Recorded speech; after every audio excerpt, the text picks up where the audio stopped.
For this video, I'll show you how to style an HTML checkbox to look like anything you want and share with you a few techniques to use with any other HTML element in order to style them. I have here a label wrapped around a checkbox input field with a checkmark span tag, and this is the first thing you must do. Wrap the field in a label, and that will associate the label tag with the field. And what that means is when a click happens to the label, it will trigger a field action, which in this case is the check action. I added a checkmark span tag because I'll use that to style the checkmark on this. On the CSS side, I have a simple style for the body, just to center things on the right panel here. I have in comments a link for an icon that I found on Google. The first thing I do here is style the custom checkbox label, and it will be a 25 by 25 box with a cursor pointer. For the checkmark, I'll make it fill the space with 100% width and height, and I'll set the border for the box here 2 pixel solid line of a dark ash gray. If I inspect this, we can see that the checkmark is pushed outside of the label, and I can just set the input field to display none, but it's still bigger, so I must set the box sizing to border box, so the width and height includes the border thickness, and I'll do it for all elements on this page. I'll set the input field to display none now, and this will not remove the behavior of the checkbox, which is great. I believe only few fields have this effect. I will also give the checkmark a curved corner with border radius of 3 pixels. Before I continue, I'll make the box 35 by 35 instead, and the checkmark grows with it, and that's why you set it to be 100% on width and height, so that the mark adapts with the container. Now I'll use this image link to set the background, and I'll use the background shorthand and specify the image, center for position, and size of 60% and no repeat.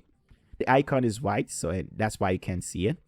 Now I'll proceed to add a style for when the checkbox is checked with the pseudo class checked on the input, and use the plus sign to grab next element, which is in this case it will be the check mark. And I'll also make the background color the same color as the border. And for when it's checked, I only want to change the background size, and I'll set it to be 60% as I had it originally. The effect I want to create is when the box is unchecked, the icon is so big you can only see the white part of it filling the whole box. When you check it, it shrinks to 60% to look as we see now. So I'd make it 1,250% bigger, and this seems to work for the specific icon. It might be different for the icon you picked. If I try this out, it works, but there's no transition, so you just see the two states quickly changing. I'll add a transition on the background size of ½ second, and we can now see the effect, but it's too slow. So I'll also add a transition for when it receives the check, and I'll continue to adjust. I also want to change the easing of this, so I'll inspect this and use Chrome tool for easing to get a cubic Bezier easing of my liking.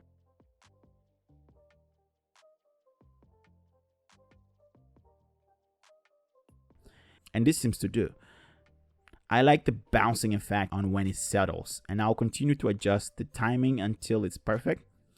The reason you might want to add a transition in 2 places is if you want to have different timing, easing, or transition target for when a state is removed or added. So for our case, the transition on check would only work when the box receives the check, but will simply not transition to normal when check is removed. By adding it only on the normal state, it will apply the same transition for all states, whether you checked or unchecked, but the transition is the same. So if you want them to be different, you add to both and tweak things accordingly. And I think I'll settle on 0.2 seconds easy easing on normal, and 0.25 seconds with the bouncing cubic Bezier for when it gets the checked. And it looks good now. Join the Before Semicolon community by following the Twitter and Instagram page where I post code quiz, tips, and tricks, and announce videos like this. Like, share, and subscribe. Thanks for watching. Catch you in the next one. Bye-bye.